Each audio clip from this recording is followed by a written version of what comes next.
Mabuhay! Good day to all! I am your tutor Madge. Welcome to ETUlay, a free online tutorial, an initiative of the Department of Education, Information and Communications Technology Service, Educational Technology Unit, ICTS EdTech. This program is aimed at helping and assisting learners from kindergarten, senior high school, ALS, Alive and SPED learners. Aside from answering the modules, the ETUlay is offering programs which you will surely look forward to. Together with our parents and teachers, the ETUlay will bridge the gaps where difficulty and ease meet in learning new knowledge and skills. So, let us prepare our modules, pen and paper. Ready your mind to see and hear worthwhile and interesting lessons. Let us now study and learn, together with our volunteer online tutors. Tara na!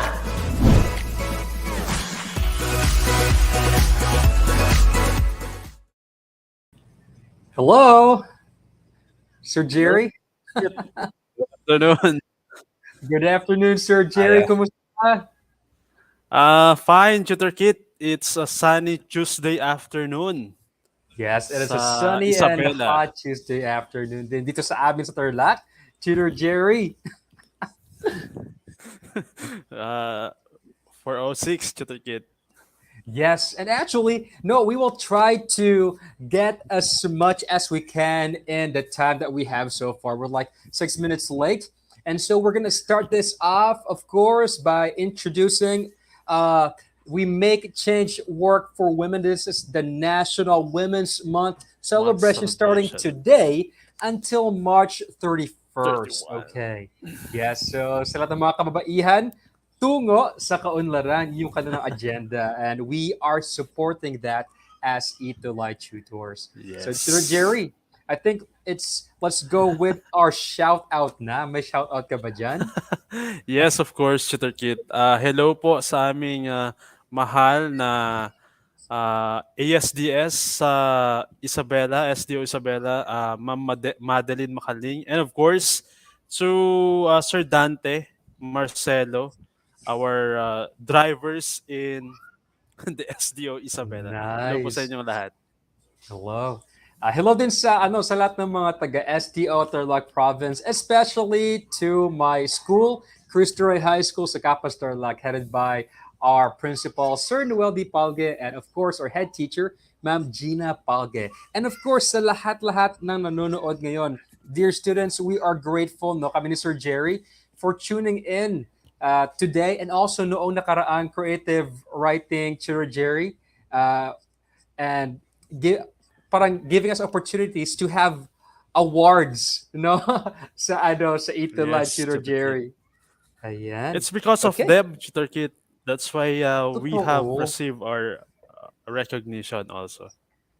Oo, parang alam mo yung Tutor Jerry, para kanino ka ba bumabangon? Para kanino ka nag-iitulay? Para sa inyo, syempre. Yes. Ayan. So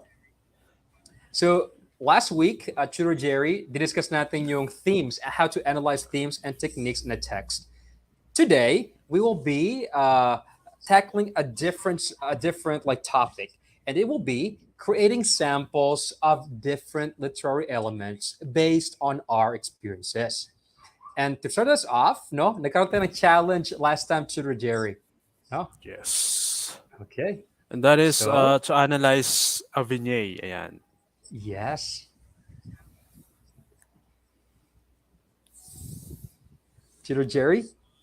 Yes, and we actually have 3 respondents for this week, and they are not the unusual, not the unfamiliar faces.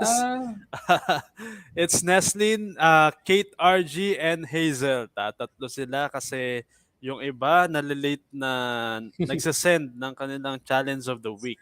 Actually, Tutor Yes. Kit, we have our Facebook page per Yes, sir. section, but then talagang nahuhuli yung iba sa pagpo-post ng kanilang outputs. But hey, it's still great, no? Kasi meron tatlong nauna, and they are our tuties of the week. Masasipag and always maagap, no? Neslin, si Keith, RG, and Hazel. So what's gonna feature their analysis. Okay, so first, si Neslin, no, so Neslin, she actually created like a creative interpretation of the vignette, you know, and my favorite part is people come and go, but memories last. It's either we decide to keep those memories in our favorite gray box and put it under our bed. What a great metaphor, Nestle. No, great analysis. Good job. Hmm. And of course, we also have a an output from Kate RG. Sinunod niya actually, Tutor Kit, yung ating analysis last time. Yes. Ayan, it composed of the figurative language, characterization, yan. It seems like the narrator is becoming a vessel of memories which prevented him to move forward and let fresh starts fill those vessels. Sabi niyan sa Yes. last statement. And I And like it's that. good, Tutor Kit, Yes, it's it's good. really good. Hmm. And you know, like the narrator is like, should I let go or should I fix this? Is there a way to fix this? What? How should I like move forward from this point? No, so very good, Keith RG, always consistent. And this one is from Hazel. Hazel actually did a comprehensive analysis based on first dialogue. Yun yung parang kanyang focus. The dialogue she used is, "I said sorry. I said I wish we could go back," and she used that as a springboard to her analysis. Well done, Hazel. Very very wise. Congrats. Yes. And we are Yes. being observed by Ma'am Nova, Tutor Kit. Ay nako, nahiya ako bigla, Chino Jerry. Yeah. Yeah. But hey, dear students, we encourage you guys to submit your to engage with us in our challenges. No, sayang naman Yes. yung 50 Gcash Pesos na na Gcash, ibibigay. yan. Oo. And of Okay. course, grade, Tutor Kit. Kasi Ah, they are my students sa grade 12. yes. And so magkakaroon pa sila ng mas mataas na grade, di ba, Tutor Jerry? Siyempre. Siyempre. Yeah, nice. Okay. Tutor Jerry, I think it's time for us, to do Ayan, our at ako'y flash nawawala, Tutor review, Kit. and please do the honors for us, sa flash review. Yes. So they're going to identify the elements used in analyzing nonfiction. And then, of course, again, you're going to type your answers in the comment section. Yes. Number one, Tutor Kit. Ay, hello pala kay Sir Junjun R. Ramos. Isang award Yes. din rin sa ETUlay. Awardee. Amazing job. Hakot Award yan, Tutor Kit, sa Yes. research. Hello, Sir June. Yan. Okay. First, the main idea, message, or underlying meaning explored in a work of nonfiction. Ano kaya Okay. yan? Last week Again, lang to, no? So yes. hopefully alam nila to. Kung hindi sila, ano to, Tutor Kit, hindi sila bombarded with other activities, malamang alam nila Yes. yan. True. Well, the thing about like our utilize session, Tutor Jerry, is that as much as we can, we make our sessions detailed, at the same time easy for them to digest and understand. Yes. Ayan. Answers from Nestlin, Mark Allen, Hazel, Joseph Conrad are all Nice. theme. Theme, yung ba yung parang kailangan mo ng theme work? Joke. Tutor Jerry. Teamwork. Yes. Teamwork, ano, Tutor Kit. Yeah. It's theme. Yes. It's the theme. Ito yung nakuha mo, no? Pag after mo nabasa yung isang story. Nice. Next number, Tutor Jerry.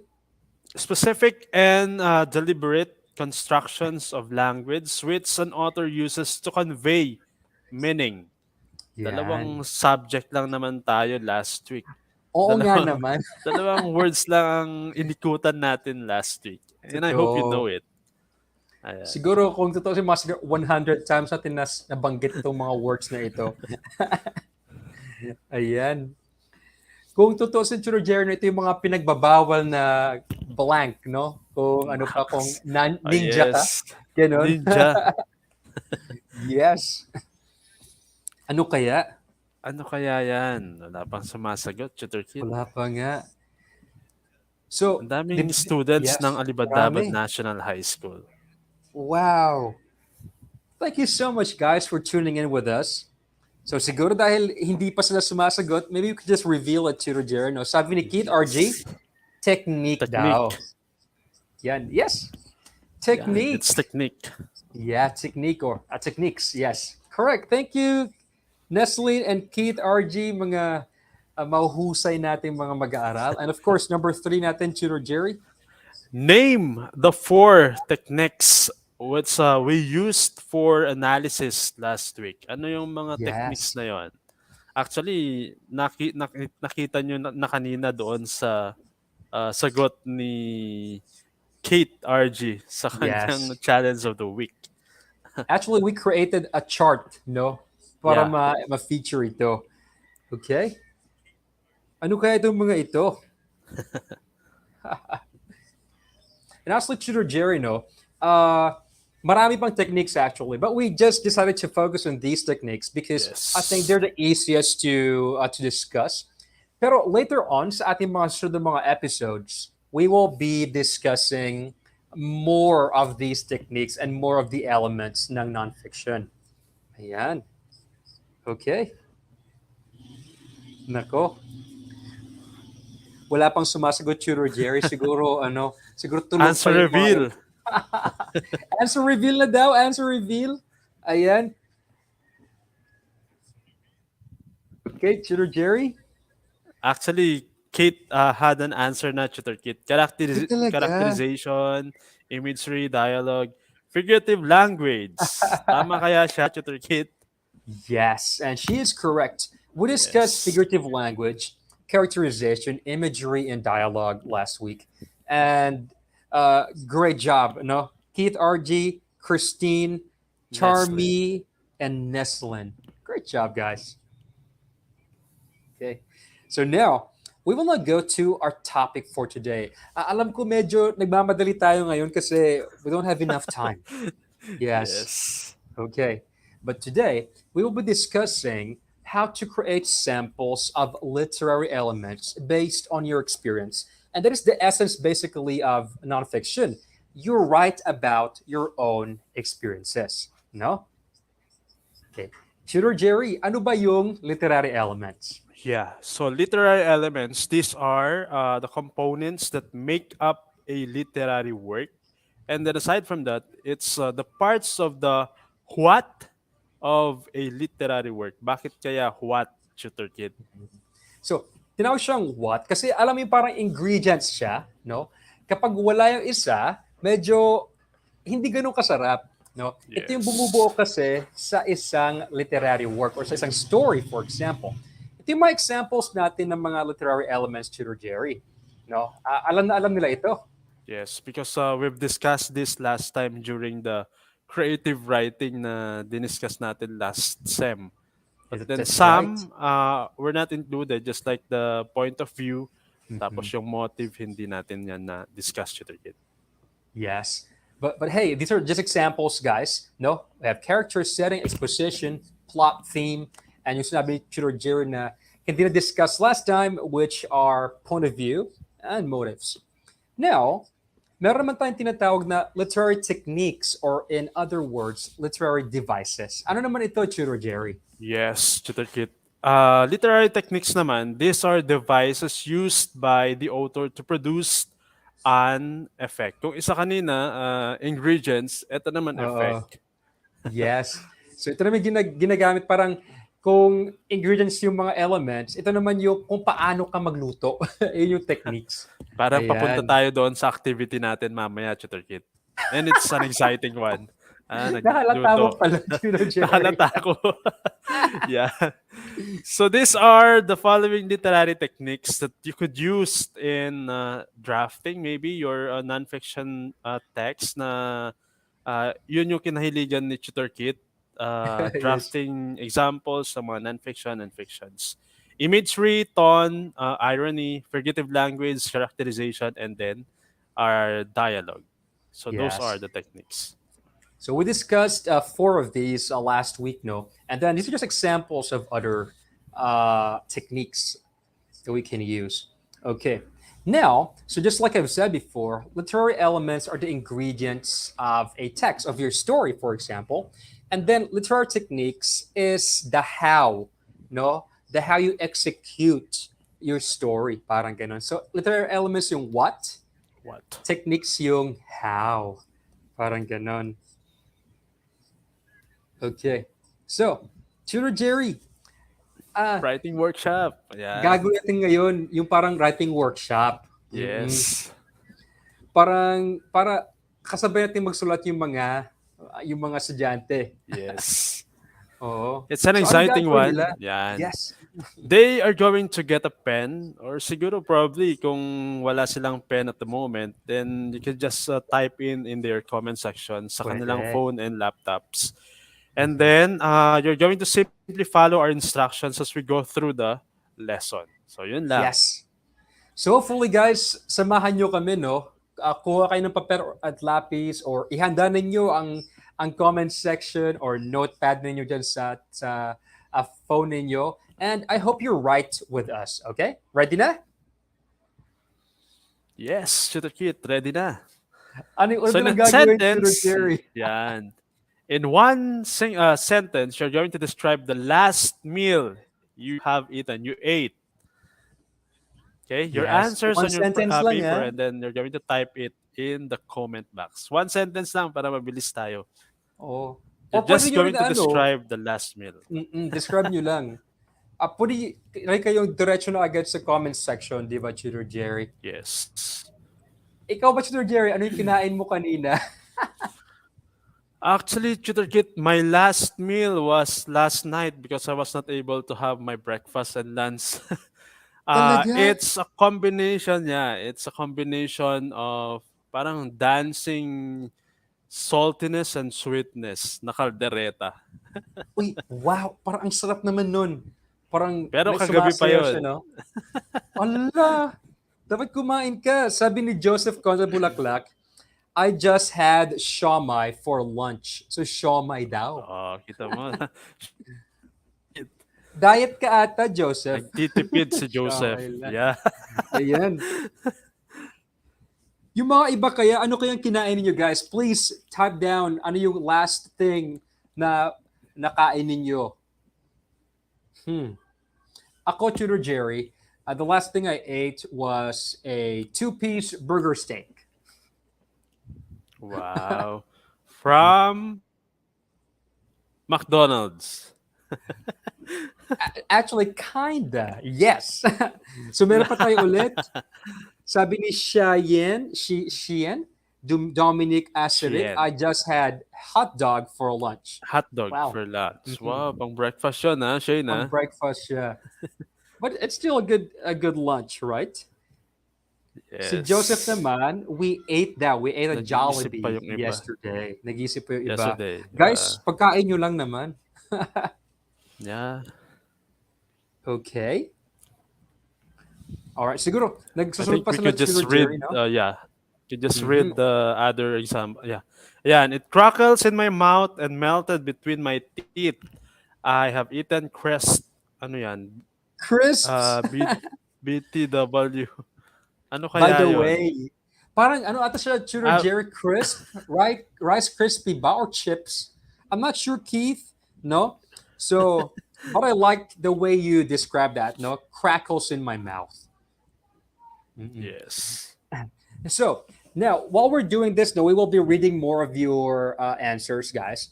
But we would like to introduce to you to what we call descriptive imagery. So we've discussed this in creative writing, and we would just to kind of reinforce that today. So, Tutor Jerry, Yes. what is descriptive imagery, anyways? So, descriptive imagery is the use of concrete and specific details to paint a mental picture of an experience. So, with the word concrete and specific ang descriptive. Yes. So I would like to take that note. When you say concrete, it is something that you can sense. No, you can see, you can hear, you can taste. Something that is like tangible or something that you can experience. No, and it's actually specific. No. So for example, kung sabihin mo na food, That's not specific. You can be more specific by saying, for example, just like what Keith RG said, Crispies. That's a specific kind of food, and it's also concrete. Nahawakan mo siya, nalalasahan mo siya. That's really good.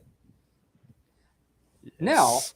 uh, aside from that, when you use descriptive imagery, the details you use should evoke the five senses to create what we call an immersive experience. So hindi mo lang pwedeng sabihin na masarap siya, no? You need to describe gaano siya kasarap, maano ba siya, matamis, sour ba Yes. siya, mm mapait ba Actually, siya, Tutor Kit, parang gano'n. nag-advance yung kanyang example. Totoo. Totoo. Advance. Yan, sige. Later on, Okay. makikita nyo. Yes, Tutor Jerry?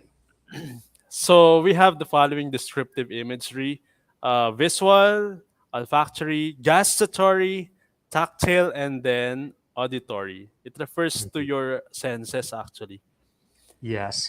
So medyo technical lang to, Trujero, no? Pero parang ano lang siya, mata, ilong, bibig, Ah, kamay, at pandinig. yes. Okay. Yan. So, Pinapadali what we natin ang kanilang use, buhay. totoo, Tutor Jerry. Uh, and also, no, when you're using descriptive imagery, guys, you need to evoke some kind of emotional response so that ma-feel din ng mga readers mo yung na-feel mo nung na-experience mo yung isang bagay. And that's the essence, actually, of creative nonfiction, to help the readers experience what you have experienced. Ayan. Yes. Okay. Chiro, Jerry, bigyan natin sila siguro ng example, no? Oo. Yeah. Ayan. For example, ito. Ayan. Chiro, Jerry, can you help us read this? Yes. So, example from, of course, a very good writer, Tutor Kit Nadado. I had some scrambled eggs for breakfast. Yan. Ito pala yung simple, Chiro, Jerry, no? Yes. Parang What yung if, hinihingi natin kanina sa kanilang first activity. tama, yun lang, no, yung kailangan nilang gawin. Now, kailangan natin siyang i-transform using descriptive images. So dapat, siguro kailangan natin gumamit ng gustatory or visual or auditory, kahit anong combination. So, ready ka na ba, Chiro, Jerry? Yes. So ito, no? Scrambled eggs. What if ito siya? Ayan. Yan. Sige, Chiro, Jerry, pwede pabasa? Na-transform na siya. The Transform na scrambled siya. eggs are yellow clouds atop a hill of steaming rice. Can you imagine? Na-imagine nyo na yung parang nagugutom na kayo pag binabasa nyo pa lang eh. It Correct. melted into my mouth, a burst of basil and creaminess with a gritty hint of rock salt. Ayan. Ang dami niyang Ayan. ingredients. Oo. As Parang mga sosyal. compared sa una, yeah. Naging Yes. social, Tutor Kit. Pasensya na dun sa double ano. Pero Chiro, Jerry, ngayon ba, mas na-imagine mo na kung ano yung naramdaman ko nung kinain ko to? Yes. Parang mas masarap kesa dun sa unang example kanina na literal lang, literal. Mm-mm. Ayan. So, tingnan you guys know. So, what I did here is I used some kind of imagery here. Yung image ng yellow clouds. Kasi feeling ko yung itlog ay para siyang yellow clouds, Chiro, Jerry. Tapos yung Yes. kanin ko ay bundok. Ang galing nung descriptions, ano, Tutor Kit. So parang ano siya, visual siya. Yun yung visual na imagery. Ngayon naman, ito, Chiro, Jerry, yung a burst of basil and creaminess with a gritty hint of rock salt. Alam mo yung parang kapag kinakagat mo yung namuong asin, no? Yun naman ay taste or gustatory. Yes. Ayan. So kinumban ko lang yung dalawang sense, and it made a lot of difference. No? Yes. Thank you, Sir Junjun. Nag-a-advertise. Ina-advertise tayo ni Sir Junjun sa Oh, iba't thank ibang you, SDO. Sir Junjun. Thank you, sir. Okay, ito, next to Jerry. Yes. Ganito siya kasimple. I had some oatmeal and bread for breakfast. Just like your answers a while ago. Yes. Sinabi nyo lang doon, kung ano yung kinain nyo, actually. Oh. Pero ngayon, Tudor Jerry, kasi ito yung kinain ko kanina umaga naman. At medyo malungkot ako kasi ang hindi ko gusto yung kinain ko. So, ito naman, Tudor Jerry, can you help us read Yeah. this? So, just notice the difference. Ano? The oatmeal was a thick, mad brown glob sitting on my bowl. Its bite was coarse and gritty, like chewing on hair or paper. I ate the thing one-fourth spoonful at a time. So parang kanina wala siyang gana, ngayon nagkagana because of the parang spices na nilagay as ingredients sa description. Yes. And actually, Tudor Jerry, no, kung titingnan mo yung oatmeal lang siya. But if you describe the oatmeal, like maybe take notice of its like color, what does it remind you of? Yung mga pumapasok sa isip mo if you look at a bowl of oatmeal. In my mind, because it's color brown, it reminded me of mud. Kaya yun yung ginamit kong imagery, and it's something visual, no? Thick mud Yes. brown glop sitting on my bowl. Now, nung kinain ko na siya, hindi siya ganun kasarap, Sir Jerry. Ano siya, coarse. Parang, Yeah. parang ano siya, rough siya sa ano ko, and then gritty. Like chewing on hair or paper kasi wala talaga siyang lasa Yeah. masyado. Parang papel lang din siya na scrambled, Tutor Kit. Eh. Yeah. And so maybe you can get a Ayan. hint of my emotions while I'm writing this. It's not too happy eating oatmeal, but I have to do it because it's healthy. All right, Cheer Pampalakas. Jerry. Ayan. Okay. So, guys, that's what we do know for descriptive imagery. We basically just select maybe two sentences and then describe the experience using two or three sentences, and it would make your description a lot better. No? So, Churo Jerry, ito naman ngayon yung challenge natin sa kanila. Yes. So now you're going to write a better description of your meal using imagery. If you remember yung inyong sagot kanina, ayan.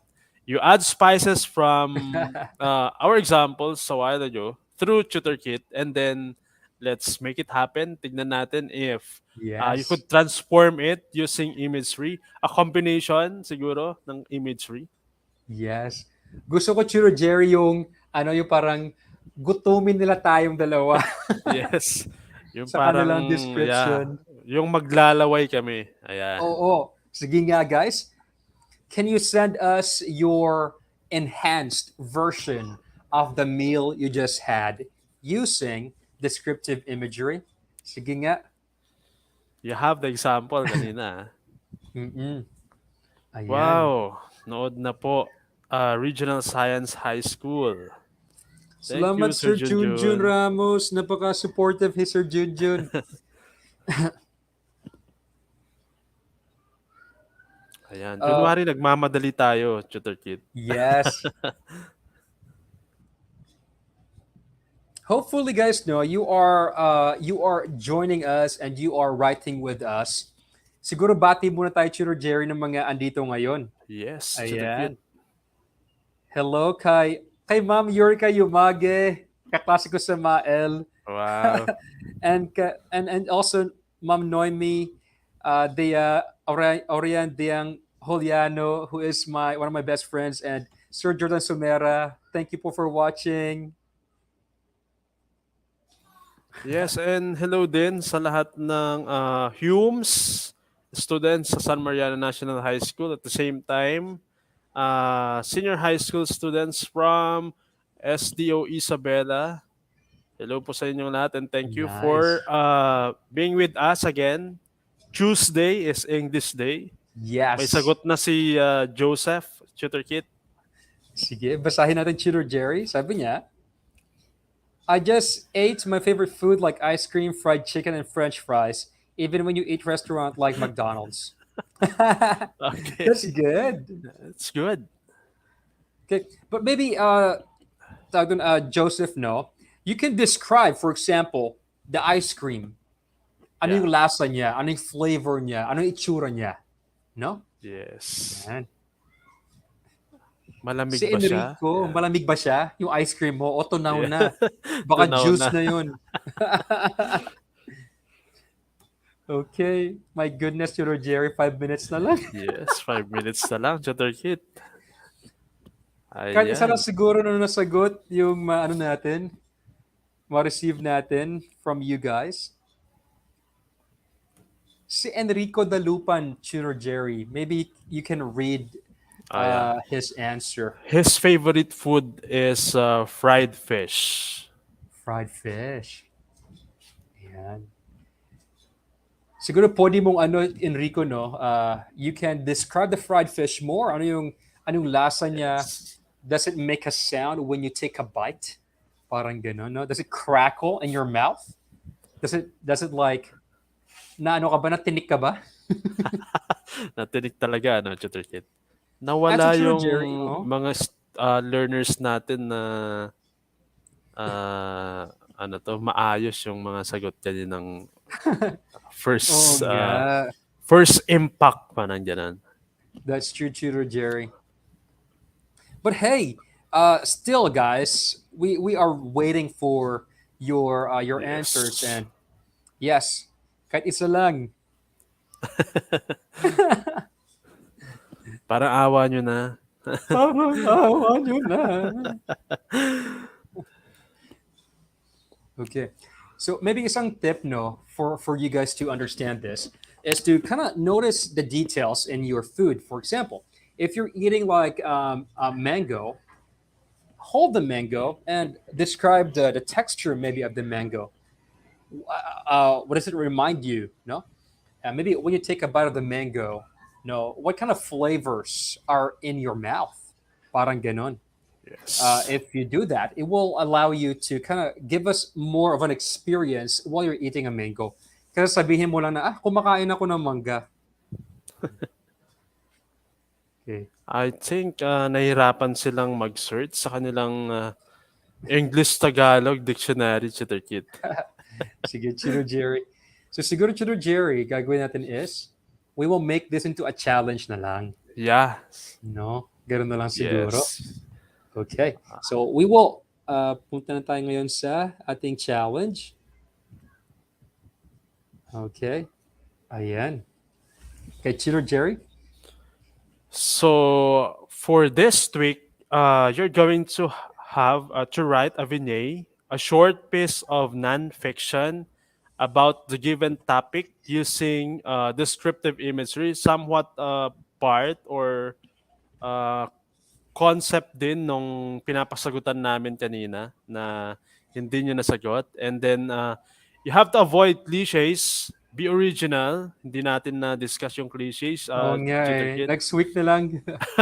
And then you're going to post your vignette using the hashtag ETUlay Nonfiction. You have the examples naman ng vignette Yes. doon sa ating example ng challenge of the week. Your Mhm. basis last time. And hopefully you could send it as early as this week para Yes. makapili tayo ng mas maaga. That's true. Ayan, And actually, Judith. Sir Jerry, no, yung topic nila is yung pagkain nila. Yung pinadescribe ito sa kanila Actually, today. Tutor Kit, may sagot si May Angela. Ay, wow. Ayan.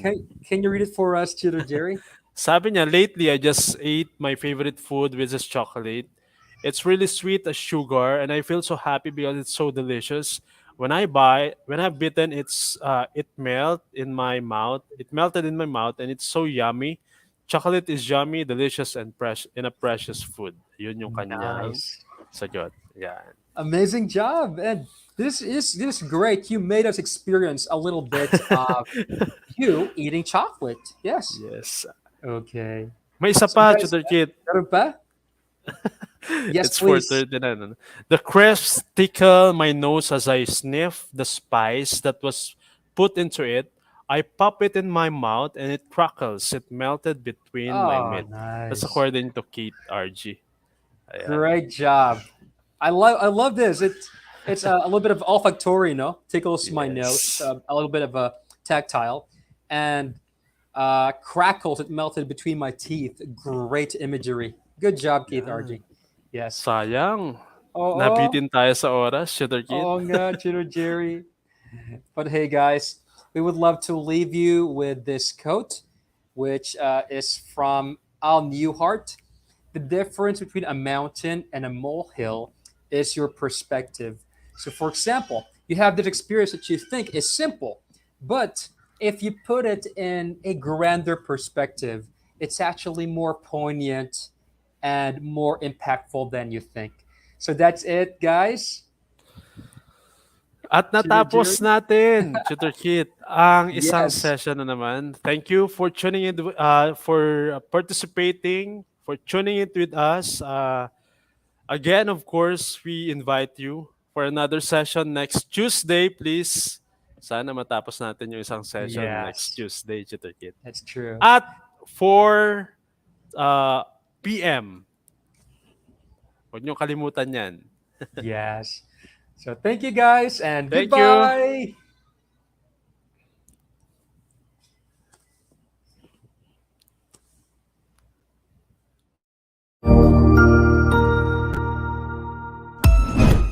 Ang husay naman! Natapos mo ang iyong tutorial session kasama ang iyong mahusay na ETUlay tutor. May bago ka bang natutuhan? I-share na yan gamit ang hashtag #ETUlayLevelUp. Huwag aalis ha dahil may susunod pang programa na pwede mo ring panoorin at salihan dahil naghihintay na ang iyong mga tutors. Happy learning dito sa ETUlay!